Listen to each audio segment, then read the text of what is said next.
Udoka Victor. I'm the principal consultant at Hospital Consulting Limited, a security and professional health and safety company, and also a management consulting company. We have an agenda of educating the public, educating the masses on impending hazard and a lot of happenings in the society. And it's our way of giving back to the society. It's our way of giving back to the community. And we do this time to time. However, under this umbrella, the conversation, this is the very first of it. This is the maiden event, and we'll be discussing a very interesting topic, flooding. It's has become quite worrisome that a lot of states, a lot of countries are ravaged by flood and come with so much consequences. But before we dive into that, I would like to introduce my guests. I would like them to introduce themselves. We'll start from my far right, then to the next person after me. Good afternoon to the table. Please, I'd like you to. My name is Shegun Okeni. I'm an environmental scientist and I work in the oil and gas sector currently. I'm also a consultant with the Open of Things. And I'm glad to be here today to have discussions on flooding that is currently ravaging the country of Nigeria. So thank you for having me. Thank you. I'm Mr. Tejuri. Good afternoon, Mr. Doka. Good afternoon, those who are watching. My name is Owibo with the organization. I'm first an emergency response specialist. I also work in media and communications, and also currently I'm working in so, a pleasure to be here and talk about this situation, particularly because here in the district which is reporting from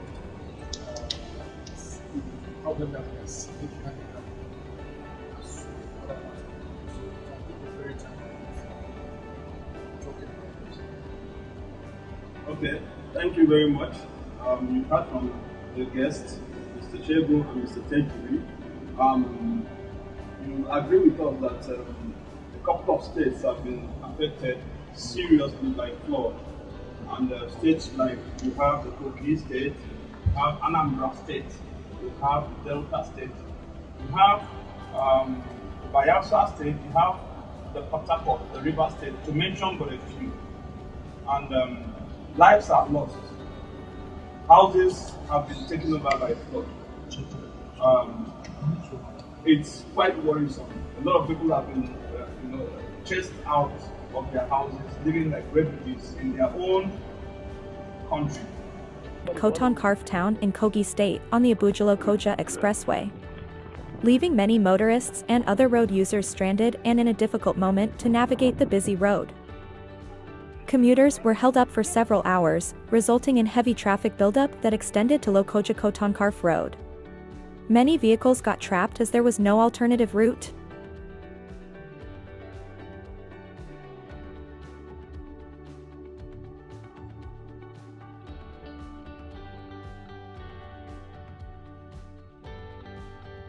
Groundwater. So if it's a site, if the water can get through the groundwater, easily it moves under. But when it is being retained, then you have water spreading over the normal cover. Now, in terms of vegetation, when you have trees, you have leaves or grasses covering the space, it takes in the water. But when you have the air, after the soil has taken the water, the place is there and the water will flow. But that should not be a problem for people who have flood management. Okay, before you get to that, I want to throw in another question. Now, it is believed or it is estimated that, let me put it to you rather, is it possible or we should always believe in this quagmire that that infrastructure was put in place. There was some record we have it that there was a counterpart kind of agreement that there was on this other part of the country there was supposed to be a dam. The government was supposed to have a dam that was supposed to be twice the size of that Cameroonian dam that was supposed to serve as a shock absorber so that when the dam there is released, the one we have in this other part will be able to absorb, whatever flow that comes from there. Okay, so if you go around the social media and you see people talk and complain about that solely, not minding the fact that climate change also plays a major role in what we are having today. Rivers not able to carry the capacity of flow they have as against what they were used to have before now, or we used to carry. Mr. Teddy, I want you to shed more light on it. Is it true that it's just government inaction? Does climate change has a part to play in this whole tragedy we are faced with? That's a very good question. Even though it's a lengthy question. But the reality is we cannot have a conversation, an ecological conversation in this time and age and not factor climate change into that conversation. So it is true. I think I'll make that hypothesis. It's very true that climate change has its role in all of that. I'll address that like this. In those days, it was relatively easier to predict weather patterns. Those who go for farms, and in fact, every day that know what time is rainy season, what time is dry season, there's August, and all that. But if you watch the year now, I'm not sure anyone will recall very vividly where August was. That has changed. And then when you also look at rainfall projection, what is the estimate of the amount of rainfall that we experience, that has also changed with time. So with all of these changes, oftentimes being attributed to human action as well, fossil fuel and demand, population growth. Nigeria is well over 200 million right now, which means 200 million people making the demand of water and their survival needs. We have to do more restaurants are open, more and all of that and all of that. So these things have a feedback mechanism, and a feedback effect, the chain reaction. I mean that the actions that we take will come back to place demands of nature. For example, if you look around the new city today now, everybody's opening real estate companies all over the place, which means places that we have been forests, that we have been bushes, are being developed. So which means nature is natural reserves are reduced, trees are being cut down, and these are checks and balances that exist in nature normally. So that's on the one hand. On the other hand, because you are brought in a governmental undertone to that question, I'm going to say it like this. Government is everybody. Besides those who are holding elected office, I'll say that this way. We have persons who are elected to elected office, right? Governors, presidents, senators, but these persons are just individuals. They run offices, right? In their office, in the civil service, for example, when you say government wants to do something, which is the civil service that to the next office. And the civil service persons are everyday Nigerians. The administrative staff, everyday Nigerians, are the ones who print letters, they're the ones who produce them, they're the ones who carry out paperwork and all of that. Policies are implemented by them, right? Now, they are also going to hold meetings where they will advise government as technical staff on what should be done. For example, in the ministries, we have persons who are in charge of different parts and different what have you. It is their job to advise persons who have been elected into office on what is best. forest reserves, for example, what are the policies in place? Oga works in oil and gas. There are policies that guide oil and gas. It is everyday Nigerians that are in civil service in the ministry that will guide government on the direction to take for these policies. Ministry of Environment, climate change that we're talking about, they're going to guide government on the policies. So before government takes a decision, before the elected person takes a decision and says this is where we're going to go, these are the policies we're going to implement in these things, they may not necessarily be experts in this area. So they rely on the advice of everyday Nigerians in their office. So the question is, as an everyday Nigerian, do I understand the reality? But we say, okay, this place should be developed for houses, it should be turned into an estate. Are we considering waterways, natural waterways? When you plan roads, you award contracts, you interview contracts, you have it as a policy that there must be a gutter. We have a lot of roads that are constructed without gutters. So did you have a plan for that? When you approve building plans, is there a master plan? And these are not things that the president has direct oversight. There are persons in charge, they are ministry, they are everyday Nigerian officers, and it is their responsibility to advise on that. Then we come to the issue of human and individual practices.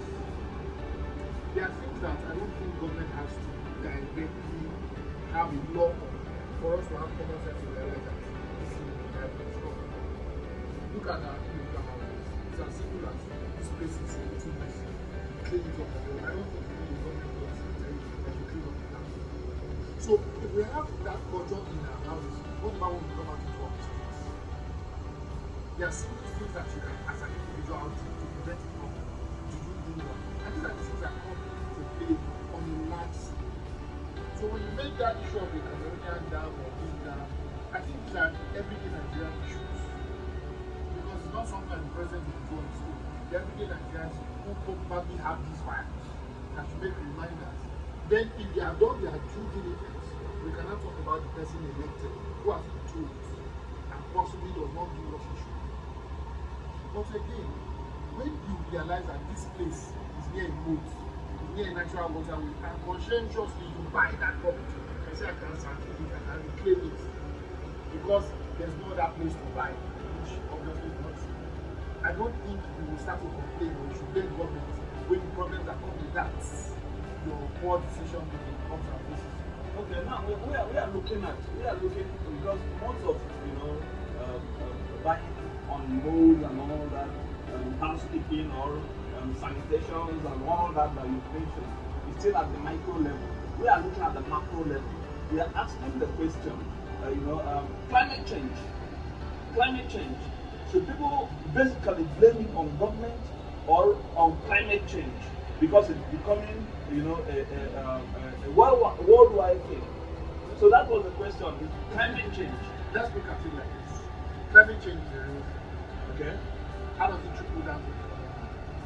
That's the question you should be asking. I'm going to cook food at home. What am I options?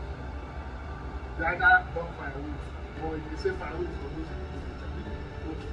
What are your other options? You buy kerosene, or you do gas if you are financial muscle. Yesterday, because that happened to my brother,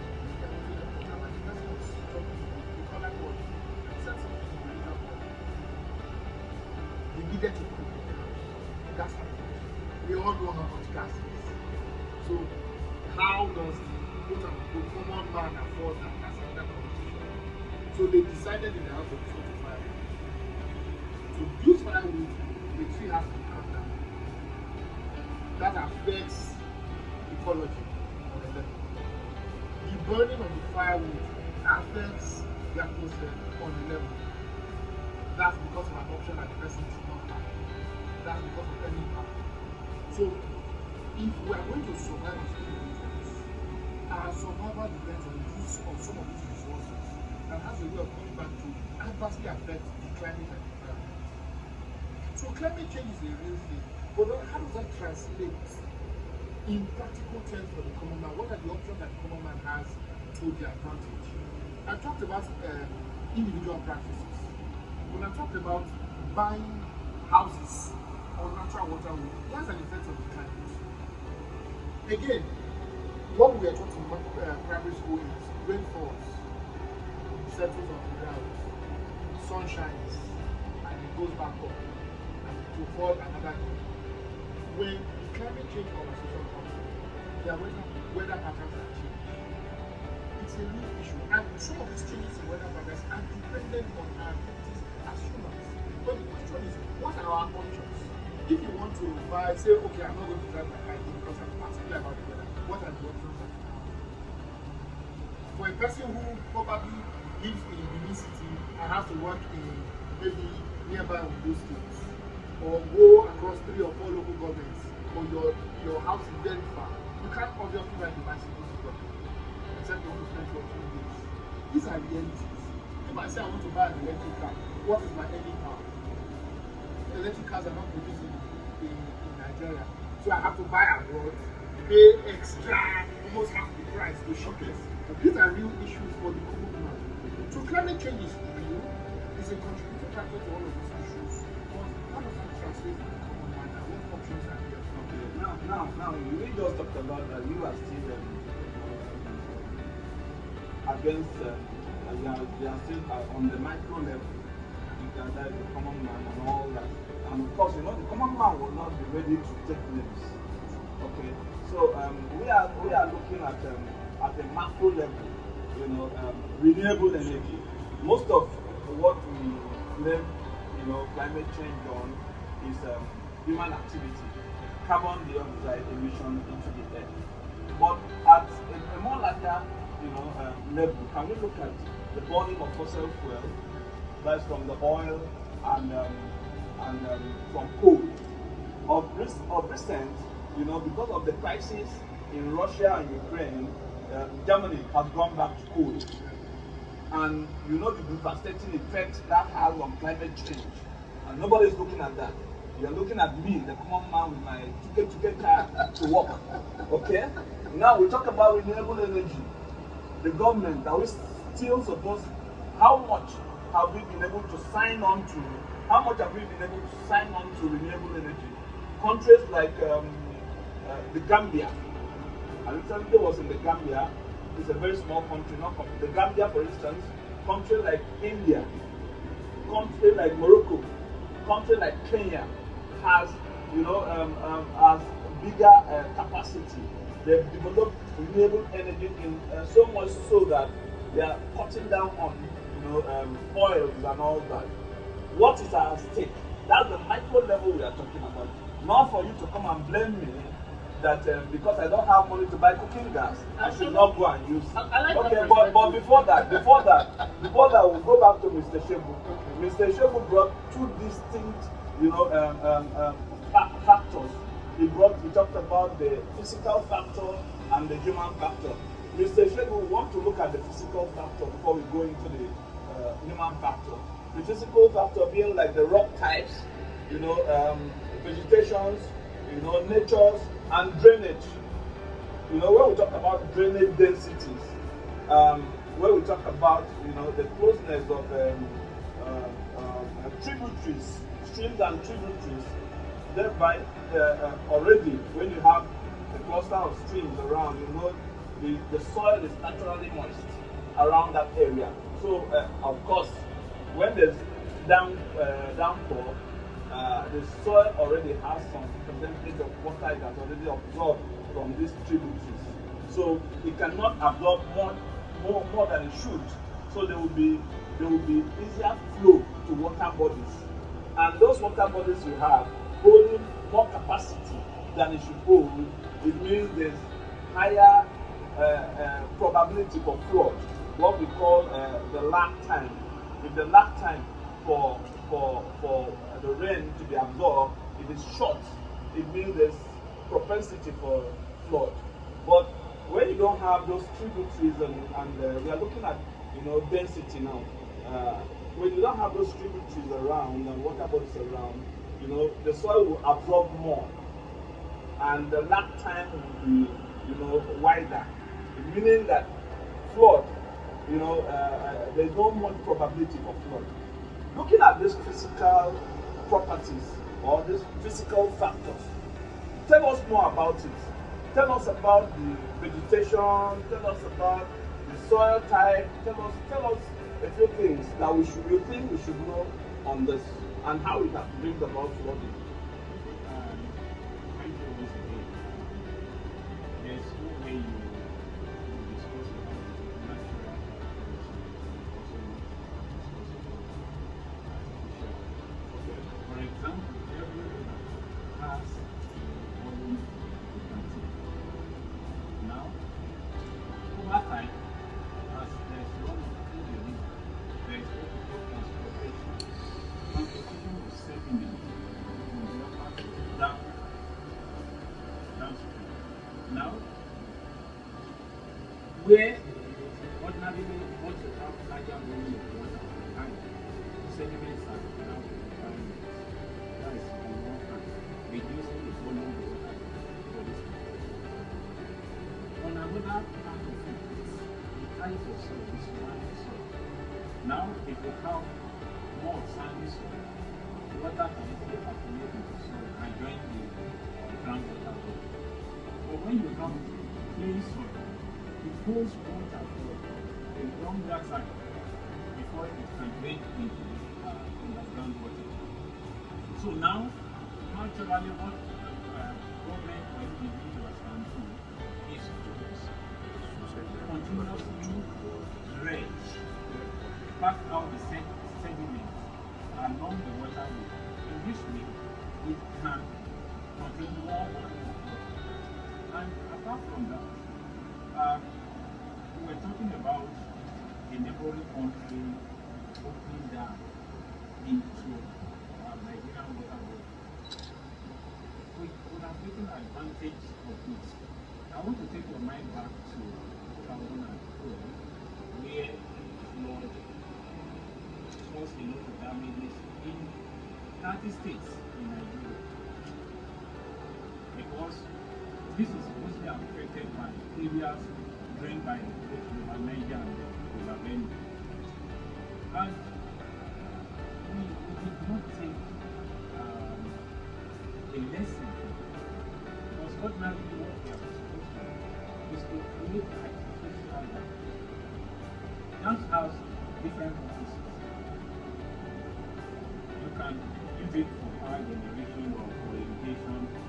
Then some can also be for the purpose of controlling flood. In this case, we have the money, we have the signatures everywhere that flood is going to be. Then how have we to manage it in the dams we have? During the dry season, the little dry season we have, we control the dams to overflow so that in such a way it will not cause damage. Have we been controlling? Do we have what are retained permanently there? So the people in the Ministry of Environment or agencies that are responsible for meanwhile, the issue of climate change and deciding is not something like that has control over. It is a global thing. And if you look at the contribution of Nigeria to climate change, very minimal. Because what are the causes of climate change? The use of fossil fuel, most especially, and the heating of ozone layer.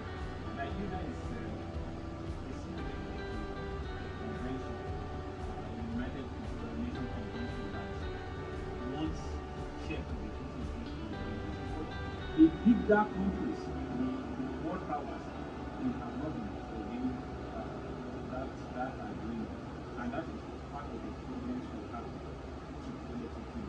But as a country, we have a lot of ways of doing to turn this phenomenon to advantage. Now we are going to have by next year a lot of food shortage in the areas of what is happening farmlands. Another thing is eroding the nutrients in the soil into the water bodies. So even if when you plant will not get much. And the one we have planted already, has already been destroyed. So I think we should have education. Sometime last week, you said more than 1 million persons have been affected by right now, over 600 persons. If Edo State is reporting more than 300 communities, 3 local government areas, imagine the projection through Bayelsa, Delta, Channel. I personally, around the same time, he said, I was out to by the time I was going, it didn't seem like very significant. Just see all those and all that. But by the time I was returning back, in fact, onto past what's called a maternity area, you see people bringing their property out. Half the road was already taken over by flood and all that. So the problem is this, especially for humanitarian intervention. Humanitarian system has its principle, has its policy. For INGOs, for example, it's difficult to run intervention without invitation from the government. So one cannot do that. That's on the other hand, should you get an invitation to say, okay, this is beyond that capacity, the logistics of that intervention is another problem, and of course, the diversity of needs. Now, if we are going to relocate persons, the question first is again, some persons are sentimental to where they are originally located.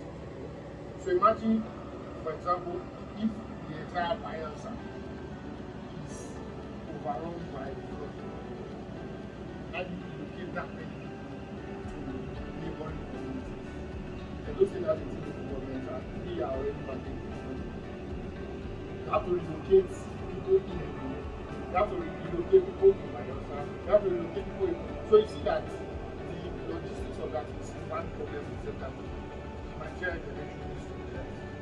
Before you now talk about survival needs, their own food is one thing. If you are going to ship a bag of rice, for example, alone, just one item for these persons, how do you get that volume of rice for these persons? Through water. And of course, it's not something like so because it's flood now, take a ship and go there, obviously. So you see that is itself. And of course, providing them food, international standard says that 1 human being is about 20 liters of water, 15 liters of water per day. That's international standard. Looking at 1 million people times 15 to 20 liters, that's a lot of water that they need sometimes. How do you get that to happen? It's another big concern that needs to happen for the international. Right? That's it. What you now talk about in other incidents like sanitation, in a large garden of women that are displaced, sanitation conditions, their sanitary conditions, especially for their needs. How do you provide all of those effectively and in a dignified manner? Then we talk about medical needs. I was looking at a picture of the Federal Medical Center in Bayelsa that, in fact, the person sitting in water in front of the signboard of the hospital had the water out of their chest. All you could see was their heads and the signpost of the medical center. That is a federal medical center. How do you get people now to say, okay, this person has a medical need, let's get the person to that point. Where to take them? So hospitals may not function to full capacity. Don't forget that there are no rules anymore. And imagine a person who maybe is drunk, or a person who has gone unconscious. You and I know that you need to do anything like CPR for them. You should do CPR as surface. In the boat that if you press too much, it will wobble and can. So you see that there are multiple dynamics that go into and providing assistance to these persons. And these are the issues that we need to solve. And for us in Nigerians in the West, we're figuring out the best approaches to take. But don't forget, funding is a key factor. Funding, River State government put $1 billion as initial intervention and together with 600 million or thereabouts. There's oftentimes this issue of political will to support this. So that's another dynamic position I don't think I want to. But Nigerian organization first needs the support of those communities, those governments, those leadership to be able to help them, and then rally support to provide this intervention. Okay, thank you very much. Now, the question still goes down to individuals. Looking at the government supporting the and all that, that's to me, obviously, at the macro level. Let's now look at the micro. What are individuals supposed to do? Because houses are ruined, animals are dying, humans are also dying. We recorded the number of people that have lost their lives. Some, crops were left to be decayed in the water. Animals are decayed in the water, and this water are still, flowing. And disease, the spread of cholera disease, and all that kind of stuff. You are in a medical sciences, in the medical profession. What's your advice? Because we are not looking at the causes alone, we are not looking at actions alone, we are looking at remedies. Before the humanitarian organizations will come down to your community, it might take a longer time. Just the mention of the logistics issues. Okay? So, but to the people affected, I would say the people in the front line, the first, set of people that are affected. What are the things they should do to mitigate against, this transfer of, disease and all that, via the water? It's a difficult situation there because it's less than ideal. The conditions under which we are living is less than ideal. For the most part, they are makeshift settlements. For the three local governments, for example, I'm going to start from Akko here. Edo State has Eastern Central, Eastern Northeast, Eastern Southwest. That's affected by the floods. Now, what have we seen so far? We have completed a lot of communities and we have gone to a central region.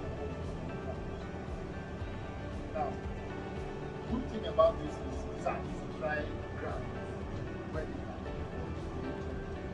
the problem is these places were not designed for that sort of and you have an unusual number of persons, maybe shift centuries, which means less than a what I think they can immediately do for themselves is one, protecting their water. At this time, they can by some chance get relatively clean water and we can connect that as much as it's possible the water is good. So we should now come back to that climate conversation because the person who ran away from their house with nothing but what they have will not expect the person to have successfully carried his stove to say, okay, I want to make a fire safe in relatively ideal conditions. So they most likely have to resort to fire with source. But for whatever the case, we should attend to all of that. We should get to oil and get it to before it. That's one. Another thing that because it's dry ground, hopefully there's immediate settlements of water that the organization will water settles and less than sometime mosquito management will that's an issue that trickle down to result in malaria.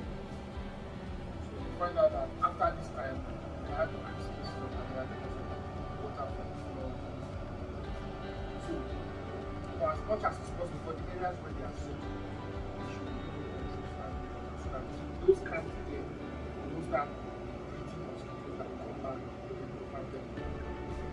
That way, and that's something we want to talk about how we are at time. Limit it is working very well. So it stands to reason that the game want to dress relatively nice so that things like this to those of these things will not be to affect by dehydration because the more the temperature increases, the more you sweat, the more you lose water.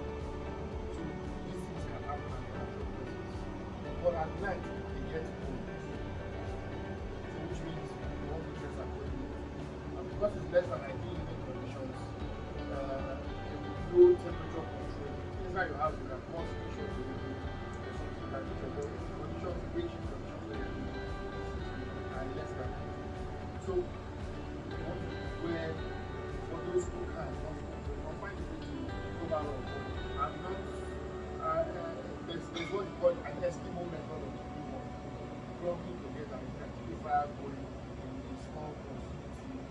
Fine, that can help to maintain body temperature balance at night. That's another thing. For cooking, because it is who has eaten and who is alive that can talk about all the other issues of disease. For this Edo North area, we've always had issues with Lassa fever. There's always this practice of wanting to eat bushmeat as a means of survival. If it is not properly cooked to be hot, it's not so for count of that so we don't have these communicable diseases or avoidable infections spread spread in the house.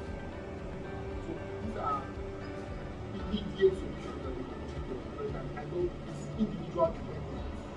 So you as an individual can take charge of that and take this things into your hand. And of course, Nigeria is still relatively working with this. When you educate people, maybe a state like Edo State that is more important significant cases, you educate people from here and there, these things can become issues. So which means you must take personal charge of their hygiene as much as you can. And before you start to blame government and say individual things that you can do. Hygiene is very, very important. You have been a human rights activist for of course, your answers are always true towards I was thinking about that. so that's quite interesting. Just like you said, we'll go back to the human factor. And we talked about physical factors. Now the human factors. Let's take a little look at that before we run out of time. We look at deforestation, which comes as a result of urbanization. You understand what I mean. We look at fossil fuel, burning of fossil fuel. Then we look at agriculture as part of the human factor. Agriculture in the sense that when you make a farmland, the land is no longer flat. You create hollows. You have ridges. You create hollows. So there are easy passage, for rain to flow to water bodies and all that, which are part of the human factor, to flooding. Okay, we wanted to throw more light on it, especially urbanization. Where we talked about the rocks and all that kind of stuff. Water are not sink into the ground again; they are being turned into water bodies, and these water bodies have a capacity to control. Please throw more light on that before we wrap up. Thanks. Okay, thank you once again.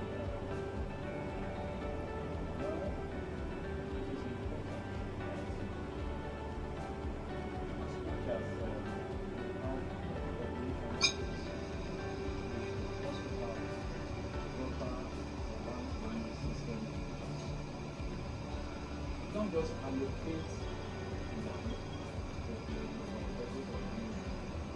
you don't just let people fall down the rules because you need rules for anything like the fire or you need to plan the cities.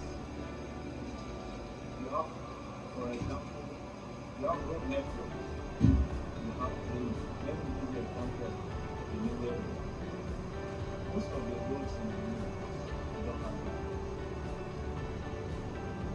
that is why the moment there is heavy rain, you have flooding.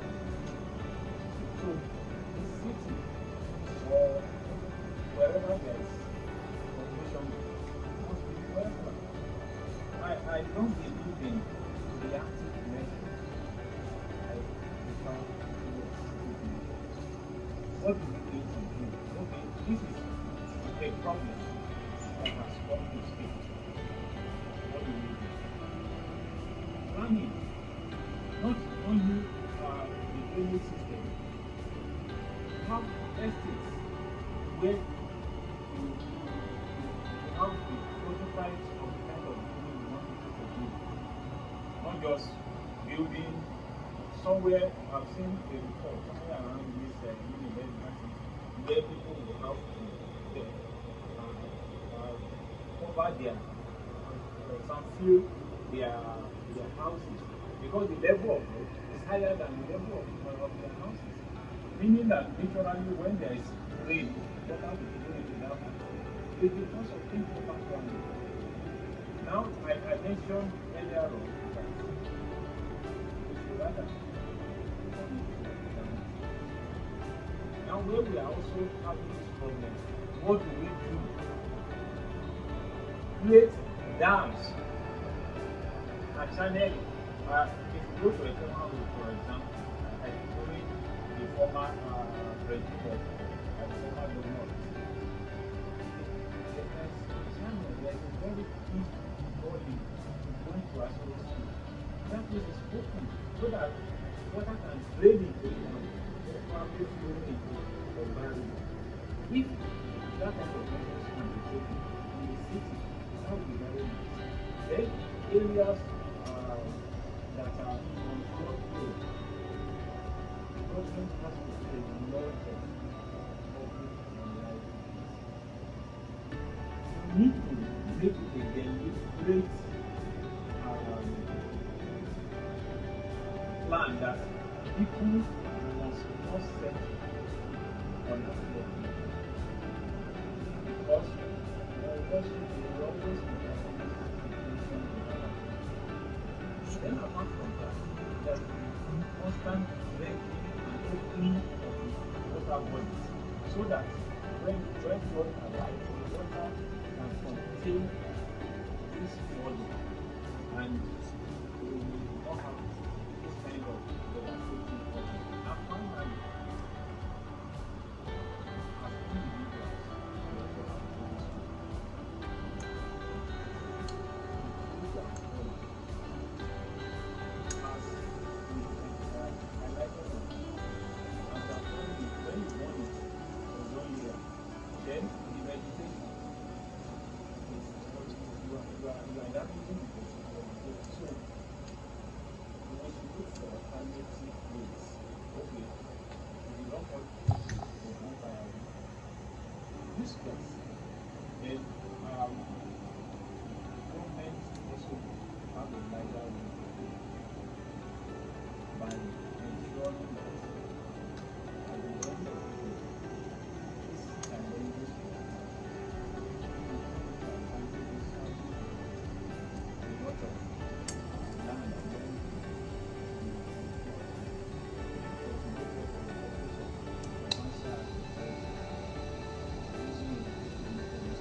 Thank you so very much.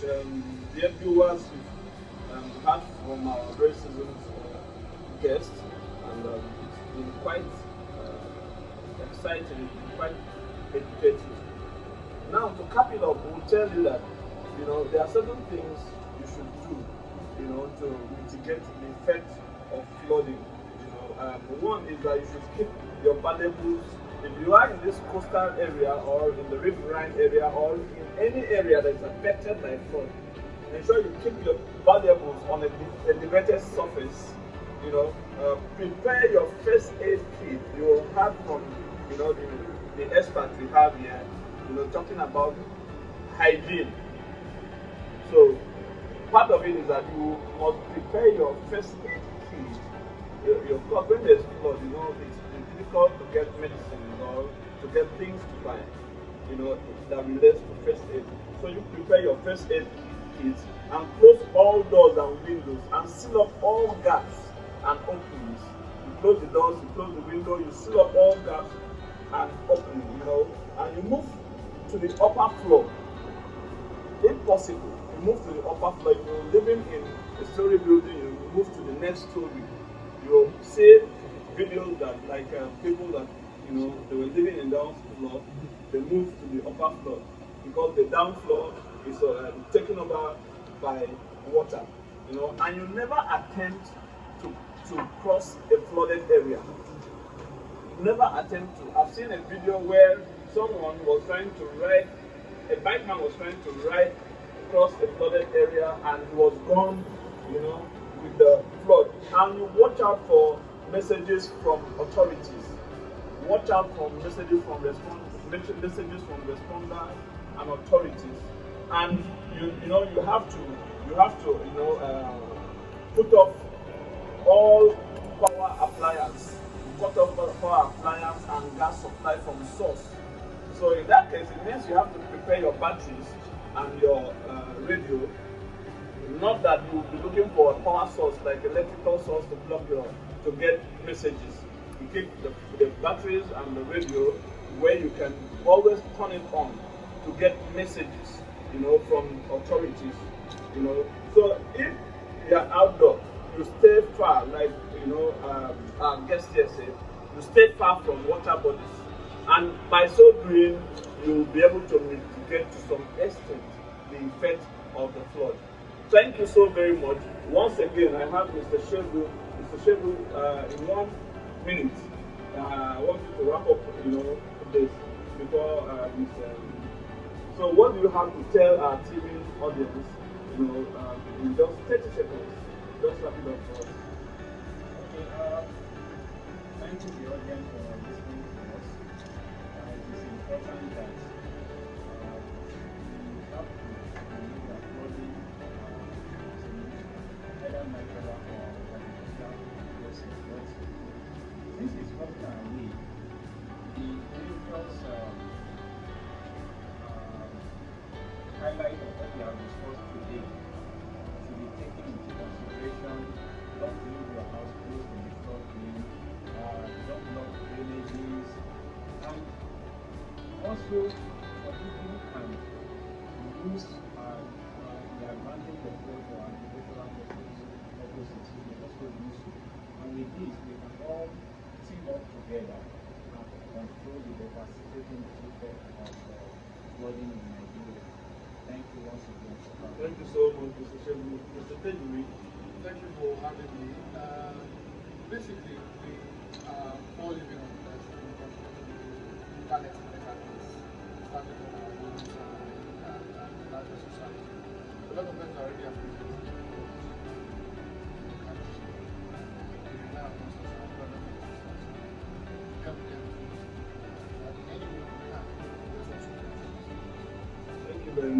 Thank you very much, our audience. We'll urge you to look out for more interesting events on this program, The Conversation. And thank you for being with us on this show. Stay safe and stay away from the flood. Thank you.